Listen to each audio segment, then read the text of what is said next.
আসসালামু আলাইকুম। সবাইকে স্বাগত জানাচ্ছি আমার দেশ আজকের বিশ্বে। সঙ্গে আছি তামান্না মিনহাজ। শুরুতেই জানিয়ে দিচ্ছি শিরোনাম। ট্রাম্পের শুল্ক চাষের কোপ ভারতের চিংড়ি চাষিদের ঘাড়ে। ধ্বংস হবে 60,000 কোটি রুপির বাজার। 72 ঘন্টার ব্যবধানে 6 দেশে হামলা ইসরায়েলের। আবারও বিশ্বের শীর্ষধনী ইলন মাস্ক। ট্রাম্পের প্রভাবশালী মিত্র চার্লি কার্ককে বিশ্ববিদ্যালয় ক্যাম্পাসে গুলি করে হত্যা। এবার উত্তাল ফ্রান্সে 2 লাখ মানুষের বিক্ষোভ, ভাঙচুর, অগ্নিসংযোগ। দর্শক শুনছিলেন শিরোনাম, এবার জানিয়ে দিচ্ছি বিস্তারিত। ভারতের উপর প্রথমে 15% শুল্ক চাপিয়েছিলেন মার্কিন প্রেসিডেন্ট ডোনাল্ড ট্রাম্প। পরে রাশিয়া থেকে তেল কেনার কারণে জরিমানা হিসেবে আরও 25% শুল্ক চাপান নয়াদিল্লির উপর। বর্তমানে ভারতের উপর সব মিলিয়ে 50% শুল্ক চাপিয়ে রেখেছেন তিনি। এশিয়ার দেশগুলোর মধ্যে ভারতের উপরই মার্কিন শুল্কের হার সবচেয়ে বেশি। ট্রাম্পের এই শুল্ক নীতির জেরে বেশ কিছু ক্ষেত্রে ভারতের আন্তর্জাতিক বাণিজ্য ধাক্কা খেতে পারে বলে আশঙ্কা করা হচ্ছে। বিশেষ করে বস্ত্র শিল্পের ক্ষেত্রে প্রতিযোগী ভিয়েতনাম এবং বাংলাদেশের তুলনায় আন্তর্জাতিক বাজারে কিছুটা পিছিয়ে পড়েছে ভারত। ধাক্কা খেতে পারে গহনা শিল্পেও। আপাত দৃষ্টিতে ট্রাম্পের শুল্ক বাণে ভারতের যে ক্ষেত্রে সবচেয়ে বেশি ক্ষতির মুখে পড়বে বলে মনে করা হচ্ছে তা হলো সামুদ্রিক খাবারের ব্যবসা। ইতোমধ্যেই বিপুল ক্ষতির মুখে পড়েছেন সামুদ্রিক মৎস্যচাষীরা। প্রভাবিত হচ্ছে তাদের জীবনযাত্রা। আমেরিকার চাপানো শুল্কের কারণে প্রভাব পড়েছে ভারতীয় রপ্তানি শিল্পে। সবচেয়ে বেশি প্রভাবিত সামুদ্রিক খাবারের রপ্তানি। ভারতে উৎপন্ন সামুদ্রিক খাবারের যতটা না এদেশে খাওয়া হয় তার চেয়ে অনেক বেশি রপ্তানি হয়। মোট উৎপাদনের 50%-এরও বেশি রপ্তানি করে তারা। সামুদ্রিক খাবারের মধ্যে ভারত থেকে সবচেয়ে বেশি যে পণ্য বিদেশে রপ্তানি হয় তা হলো চিংড়ি। পারমাণবিক দিক থেকে এবং মূল্যের নিরিখে ভারতের থেকে সবচেয়ে বেশি রপ্তানিযোগ্য পণ্যগুলোর মধ্যে অন্যতম এটি। ভারত থেকে রপ্তানি হওয়া সামুদ্রিক খাবারের 2/3 চিংড়ি। এতদিন চিংড়ি সহ যে পরিমাণ সামুদ্রিক খাবার ভারত থেকে রপ্তানি করা হতো তার মধ্যে প্রায় 35% যেত আমেরিকায়, বাকি অন্যান্য দেশে রপ্তানি করা হতো। বিগত কয়েক বছরে সামুদ্রিক খাবার রপ্তানির দিক থেকে ফুলে ফেপে উঠেছিল ভারত।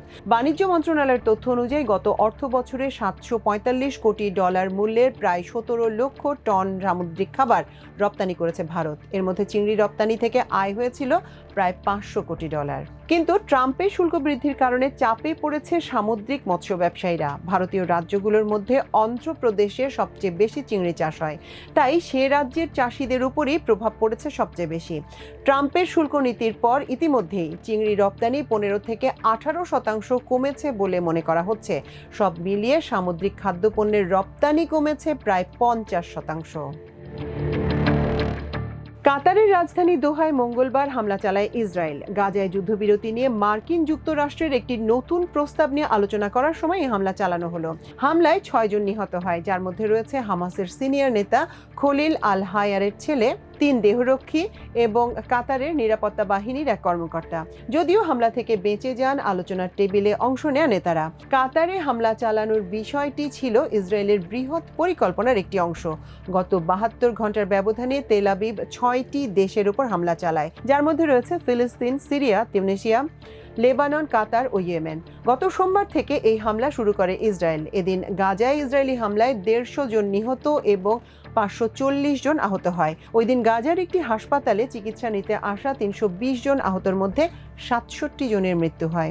এছাড়া ত্রাণ সংগ্রহ করতে গিয়ে নিহত হয়েছেন আরও 14 জন এবং দুর্ভোগের কারণে 2 শিশু সহ 6 জনের মৃত্যু হয়েছে। এছাড়া মঙ্গলবার ইসরায়েলের হামলায় 83 জন নিহত এবং 223 জন আহত হয়। 2023 সালের অক্টোবর থেকে গাজায় হামলা শুরু করে ইসরায়েল। এতে এখন পর্যন্ত 64,656 জন মানুষ নিহত হয়েছেন, যার মধ্যে অনাহারে মারা গেছেন অন্তত 404 জন। সোমবার স্থানীয় সময় দুপুর 1টার দিকে পূর্বাঞ্চলীয় লেবাননের বেক্কা এবং হারমেল জেলায় বিমান হামলা চালায় ইসরায়েল। এতে 5 জন নিহত হয়। ইসরায়েলি সেনাবাহিনীর দাবি, ওই অঞ্চলে হিজবুল্লাহর মজুদ রাখা অস্ত্রাগার ও সামরিক স্থাপনার লক্ষ্য করে হামলা চালানো হয়েছে। যদিও বিষয়টি স্বাধীনভাবে যাচাই করা সম্ভব হয়নি, তবে এ ঘটনায় এখন পর্যন্ত কোনো প্রতিক্রিয়া জানায়নি হিজবুল্লাহ। এই হামলার মাধ্যমে গত বছরের নভেম্বরে হিজবুল্লাহর সঙ্গে অনুষ্ঠিত যুদ্ধবিরতি চুক্তি লঙ্ঘিত হয়েছে।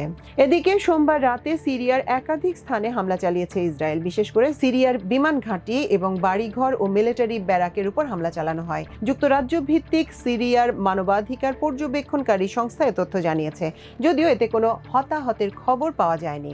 এছাড়া ইসরায়েলের হামলা থেকে বাদ যায়নি গাজার উদ্দেশ্যে রওনা দেয়া দ্য গ্লোবাল সমুদ ফ্লোটিলার জাহাজও। তিউনিসিয়ার উপকূলে দুবার ইসরায়েলি ড্রোন হামলার শিকার হয় ফ্লোটিলার জাহাজ। এদিকে বুধবার ইয়েমেনের রাজধানী সানায় বিমান হামলা চালিয়েছে ইসরায়েল। গত এক মাসের মধ্যে এদিন দ্বিতীয়বার সানায় বিমানবন্দরে হামলা চালানো হলো।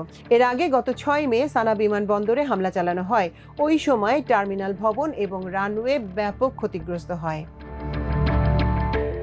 আবারও বিশ্বের সবচেয়ে ধনী ব্যক্তির খেতাব অক্ষুণ্ণ রেখেছেন ইলন মাস্ক। বুধবার কিছু সময়ের জন্য ওরাকলের সহ প্রতিষ্ঠাতা ল্যারি এলিসন ওই স্থানটি দখলে রেখেছিলেন, কিন্তু শেষ রক্ষা হয়নি তাকে ধাক্কা দিয়ে 1 নম্বরে উঠে এসেছেন ইলন মাস্ক। ওরাকলের শেয়ারের দাম হঠাৎ উত্থান ঘটে কোম্পানির এআই অবকাঠামো সেবার চাহিদা বৃদ্ধির কারণে। এই ঘটনা এলিসনকে শীর্ষ ধনী বানিয়েছিল কয়েক ঘন্টার জন্য। ব্লুমবার্গের তথ্য অনুযায়ী এলিসনের সম্পদের পরিমাণ গত মঙ্গলবার সন্ধ্যায় প্রকাশিত ওরাকলের আয়ের প্রতিবেদনের পর $89 বিলিয়ন থেকে বেড়ে $383.2 বিলিয়ন পৌঁছে যায়। দিনের এক পর্যায়ে তার সম্পদ $101 বিলিয়ন পর্যন্ত বেড়ে যায়, যা ব্লুমবার্গের বিলিয়নিয়ার্স ইন্ডেক্সে একদিনের রেকর্ড করা সবচেয়ে বেশি সম্পদ বৃদ্ধি। ওরাকলের শেয়ারের দাম বুধবার সর্বোচ্চ 43 ভাগ পর্যন্ত বেড়ে শেষ পর্যন্ত 36 ভাগ বৃদ্ধিতে গিয়ে থামে। ইউটা ভ্যালি ইউনিভার্সিটিতে এক অনুষ্ঠানে বক্তৃতা দেওয়ার সময় গুলিবিদ্ধ হয়ে মারা গেছেন জনপ্রিয় রক্ষণশীল চিন্তাবিদ ও বক্তা চার্লি কার্ক। 31 বছর বয়সী এই রক্ষণশীল কর্মী ও গণমাধ্যম ব্যক্তিত্বকে মার্কিন প্রেসিডেন্ট ডোনাল্ড ট্রাম্পের একজন ঘনিষ্ঠ মিত্র হিসেবে বিবেচনা করা হতো। নির্বাচনী প্রচারের সময় তরুণ ভোটারদের মধ্যে ট্রাম্পের প্রতি সমর্থন জাগাতে গুরুত্বপূর্ণ ভূমিকা ছিল তার। রিপাবলিকান শিবিরে তিনি মেক আমেরিকা গ্রেট এগেইন আন্দোলনের প্রভাবশালী নেতা হিসেবে পরিচিত ছিলেন। কার্ক একজন জনপ্রিয় রেডিও হোস্ট ও পডকাস্টারও ছিলেন। ব্যাপক জনপ্রিয় এই ব্যক্তি রয়েছে বহু সমালোচনাও। তাদের অভিযোগ, জলবায়ু পরিবর্তন, বন্দুক নিয়ন্ত্রণ, এলজিবিটিকিউ কমিউনিটির অধিকার ও নাগরিক অধিকার আন্দোলনের মতো ইস্যুতে বিতর্কিত মন্তব্য ও ষড়যন্ত্রমূলক মন্তব্য করতেন তিনি। মার্কিন কলেজ ক্যাম্পাসে তিনি নিয়মিত উন্মুক্ত বিতর্ক আয়োজন করতেন এবং তার প্রুভ মি রং ধাঁচের প্রশ্নোত্তর পর্বের মাধ্যমে রক্ষণশীল মতামত প্রচার করতেন কার্ক। গতকাল বুধবার তেমন একটি বিতর্কে গুলিবিদ্ধ হয়ে নিহত হন তিনি। 2023 সালে বন্দুক সহিংসতা নিয়ে কথা বলতে গিয়ে একে গ্রহণযোগ্য বলে মন্তব্য করেছিলেন কার্ক। তার ভাষ্য, মার্কিন সংবিধানের 2য় সংশোধনী অনুযায়ী নাগরিকদের অস্ত্র রাখার অধিকার হরণ করা যাবে না। সংবিধানের এই সংশোধনীকে রক্ষা করার জন্য প্রতি বছর বন্দুক সহিংসতায় কিছু মৃত্যু মেনে নেওয়া যেতেই পারে। পুরো ফ্রান্স গতকাল বুধবার দিনভর বিক্ষোভে উত্তাল ছিল। 2 লাখের বেশি বিক্ষোভকারী মহাসড়ক অবরোধ করে ব্যারিকেডে আগুন ধরিয়ে এবং পুলিশের সঙ্গে বিচ্ছিন্নভাবে সংঘর্ষে জড়িয়ে পড়ে। তাদের ক্ষোভের কেন্দ্রবিন্দু ছিল প্রেসিডেন্ট ইমানুয়েল ম্যাক্রো, রাজনৈতিক অভিজাত শ্রেণী এবং সরকারের কঠোর ব্যয় সংকোচন পরিকল্পনা। বার্তা সংস্থা রয়টার্সের দেয়া খবরে বলা হয়েছে, অস্থিরতা মোকাবেলায় দেশ জুড়ে 80,000-এরও বেশি নিরাপত্তা কর্মী মোতায়েন করা হয়েছে। তারা ব্যারিকেড বসিয়ে এবং পানি ছিটিয়ে বিক্ষোভ নিয়ন্ত্রণে আনার চেষ্টা চালায়। রাজধানী প্যারিসে দাঙ্গা নিয়ন্ত্রণ পুলিশ কয়েকবার টিয়ার শেল নিক্ষেপ করে সমাবেশ ছত্রভঙ্গ করে দেয়। সেখান থেকে প্রায় 200 জনকে আটক করা হয়। সামাজিক যোগাযোগ মাধ্যমে ছড়িয়ে পড়া ব্লক ও তু বা সবকিছু বন্ধ করে দাও আন্দোলনের নেতারা এই বিক্ষোভে নেতৃত্ব দিচ্ছেন। গত মে মাসে এক ডানপন্থী গোষ্ঠী এই আন্দোলন শুরু করে, পরে এতে বাম ও কট্টর বামপন্থীরা যোগ দেয়। গতকাল বিক্ষোভ শুরুর দিনেই রাজনৈতিক অস্থিরতা বেড়ে যায় ফ্রান্সে। প্রেসিডেন্ট ম্যাক্রো নতুন প্রধানমন্ত্রী হিসেবে রক্ষণশীল নেতা সেবাস্তিয়ান লেকারনুকে দায়িত্ব দেন। আগের প্রধানমন্ত্রী ফরাসি পার্লামেন্টে অনাস্থা প্রস্তাবের মাধ্যমে পদ হারান, কারণ তার ব্যয় সংকোচন পরিকল্পনা ছিল অত্যন্ত অজনপ্রিয়। প্যারিসের সরকারি পরিবহন সংস্থা RATP'র CGT ইউনিয়নের কর্মকর্তা ফ্রেড বলেন, সমস্যার মূল হলেন ম্যাক্রো, মন্ত্রীরা নন। তাকে পদত্যাগ করতে হবে। ফ্রান্স বর্তমানে চাপে আছে।